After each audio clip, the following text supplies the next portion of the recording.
सर्वांना नमस्कार.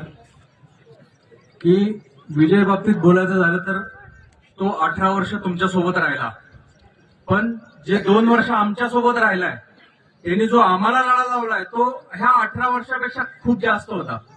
युनिटमध्ये पाय ठेवल्यापासून एक चेहरा सतत हसतमुख असायचा. किती कष्ट असू दे, किती त्रास असू दे, रात्रीचा दिवस, ऑपरेशन सिंदूर असू दे, कुठल्याही परिस्थितीत हार न मानणारा मुलगा, परिस्थितीत चटके सोसून आलेला मुलगा, एकदम कामाप्रती निष्ठा, थोरांना आदर देणं, लहानांना सन्मान करणं आणि कुठलीही गोष्ट असो अगदी आनंदाने हसतमुखाने करणं.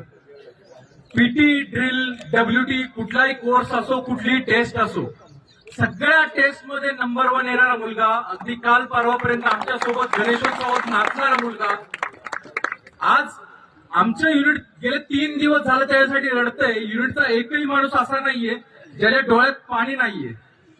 जे युनिट सोडून गेले 5-5, 10-10 वर्ष आली युनिट सोडून वेटरन्स आलेत, त्यांनी सुद्धा अत्यंत शोकाकुल भावना व्यक्त केलेल्या आहेत विजयासाठी. आणि आम्ही तर यासाठी देवावरतीच कधी कधी आरोप करावा वाटतो की हे गणराया, तू विघ्नहर्ता होतास, तू विघ्न घातदाता का झालास?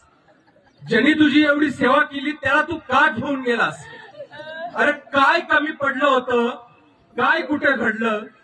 तू तर देव होतास, तुला काय कमी पडलं?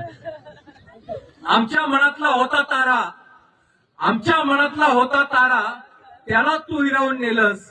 हे गणराया, खरंच आज तुझ्याकडून खूप चुकीचं घडलं. खरंच तुझ्याकडून खूप चुकीचं घडलं. विजय कारंडेला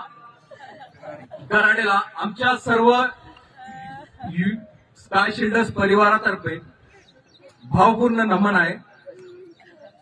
आणि इथून पुढे त्याच्या कुटुंबियाची जबाबदारी आपल्या नागाव गावकऱ्या ग्रामस्थांवरती आहे. तर कृपया, कारण आता ही आम्ही युनिटमध्ये आम्ही सांभाळलं त्याला, पण आता इथनं पुढे त्यांचं कुटुंब सांभाळण्याची जबाबदारी तुमची आहे. तर मी नागावकर ग्रामस्थांना विनंती करतो की माझी हात जोडून विनंती आहे की त्याच्या कुटुंबियांकडे आता तुम्ही लक्ष द्या. धन्यवाद.